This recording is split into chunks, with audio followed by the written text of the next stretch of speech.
Today is July 6th and it is hot and humid again. Where we left off yesterday, we had part of the purlin on. We got the end wall trusses up with the brackets. We got the end wall bracing up. Came out this morning and we have blossoms on the pumpkins. They're looking really healthy and great, and we have monarch caterpillars everywhere. We're trying to be more efficient today, especially with all of the heat that we've been having and the humidity. And so instead of us attempting to push the scaffolding, we decided to hook it up to the four-wheeler, and hopefully that will save us a little bit of energy as we're up working, and maybe we can put in a little bit longer day. Ready? That's it? Yep.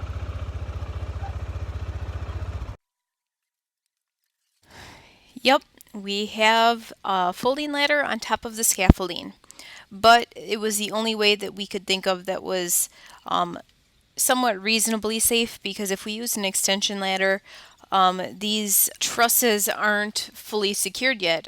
They are just in the two posts in the ground, so they can sway back and forth a lot. So we ratchet strapped the two scaffoldings together so we have a nice, solid, strong base, and then we put the folding ladder on top.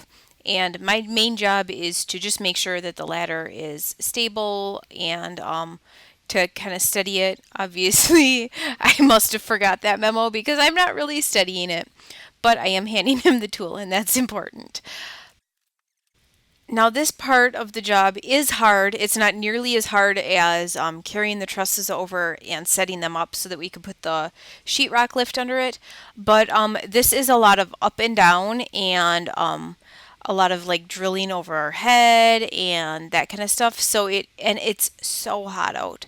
So it is hard in that aspect of things. Now, what we're doing is we are taking the spacer that we used in between the posts in the ground. What my dad did is he measured a spacer board that was exactly, I don't remember the dimension offhand, but it is exactly what it needed to be for those posts to be 5 foot on center. So, since all of the posts are 5 foot on center, theoretically, the peak of the trusses should also be 5 foot on center. So we are taking that same exact spacer board, and we're running that along the purlin, and we're using that for spacing. And in some situations when it's harder to move them, we'll actually use the ratchet strap to move them, just because it's over our heads and it's really hard to move everything.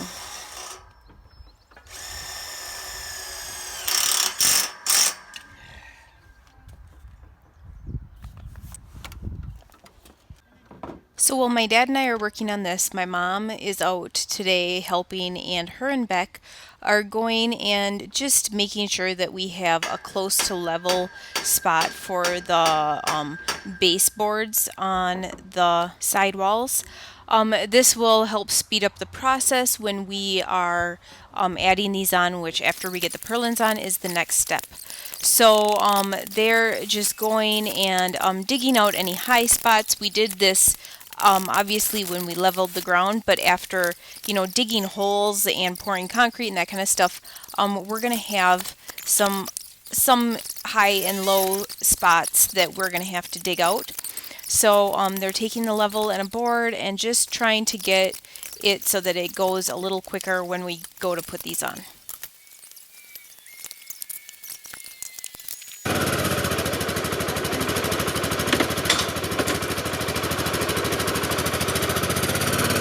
Ready, Dad? Yep.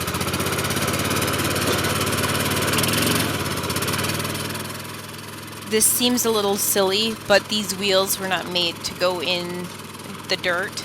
And so this really was hard for us yesterday, moving the scaffolding, especially two of them that are ratchet strapped together. So this really made things easier and made it so that we weren't quite so exhausted at the end of the day. We're not, 'cause I got to get that one on first. Oh, that one's not screwed in? Nope. You don't think we should go get this and blow these tires up, huh? Take this off. Let's see, which one is that? But need that up? Yep, you grab that bottom, lift up, and I'll go up, and you go up. Holy balls. Never goes that fast. I know. Am I in your way? Yep. Sorry. Just leave it with that one.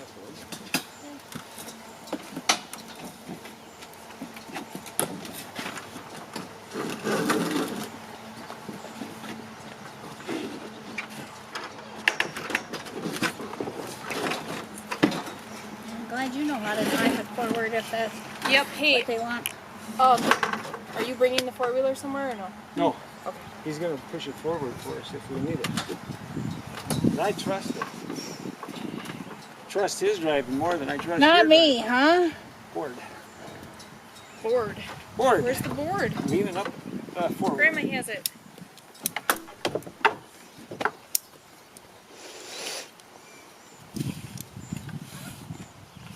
This will make it really sturdy once we get this end tied in here. What you and I did made it sturdy, but this will be sturdier.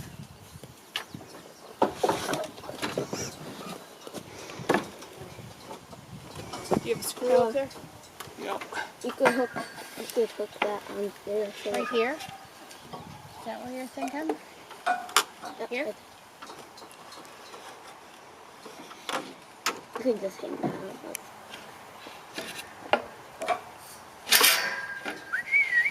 No. You see that board falling through What odds of that everywhere. happening?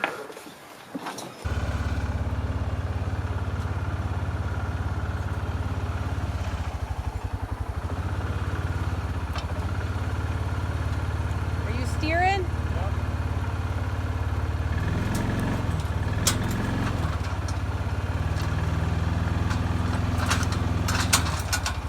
A little more?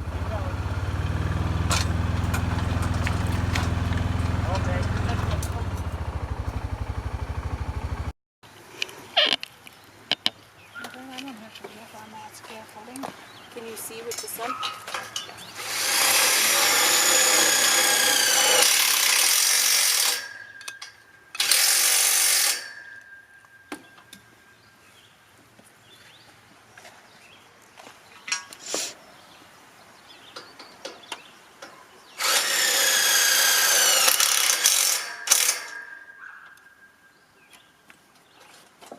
Well, that one went fast. Yeah. That's how the first bunch was. Every once in a while you get one that's just going to tell you, no, I don't want to do it that way. It's looking pretty good though. We do, but it's so long. I'm going to cut it first. So, We gotta measure. So don't. We are gonna need the measuring tape eventually. It's right here.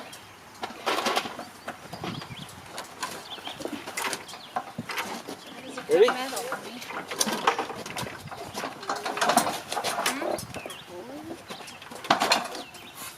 So it does kind of look like I'm not doing anything, but actually you can only have one person move the ladder.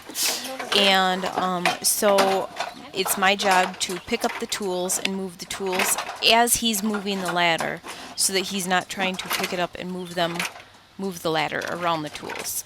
So it has to be like this very simple but efficient process, because otherwise he's stuck holding the ladder up. And guys, it's like Board first, right? 90 some degrees with high humidity again, and it is just exhausting doing this out in this heat. So I am just trying to keep things as efficient and simple as possible so that we don't overdo it.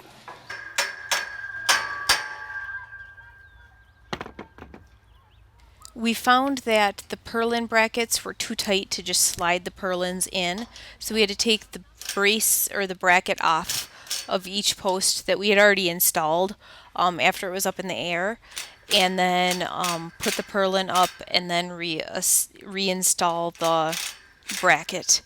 And in some situations, you'll see here on the screen that the joint of the two purlins is not all the way together.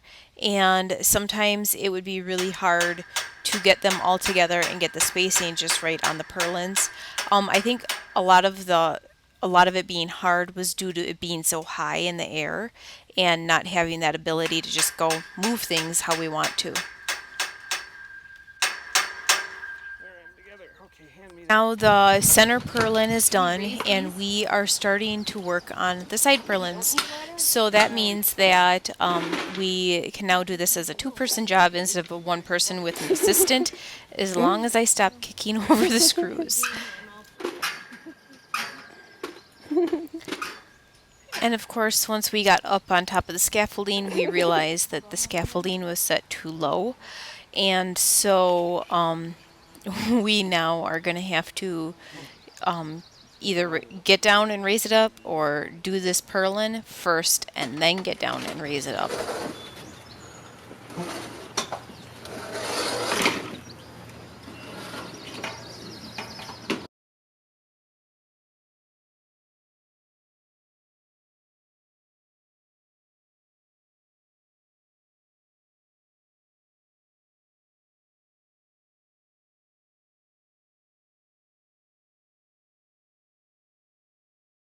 After our break, we actually set up on two different scaffoldings. I was on one, my dad was on the other, and that made things go a lot easier and a lot quicker because we could hand the drill back and forth and we could put bracket in on one end while the other person was holding the other end, and it just was so much easier having two people up on the scaffolding.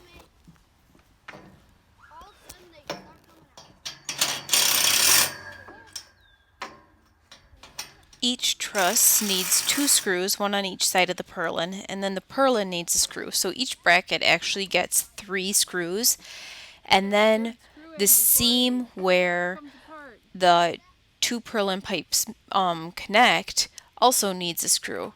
And so theoretically we're doing 7 screws every 2 trusses. And so it's a lot of back and forth because you can only put them in at certain times. It was so hot. Shortly after lunchtime, we called it a day and decided to finish everything tomorrow. So the kids and I are just hanging out and trying to stay cool at home.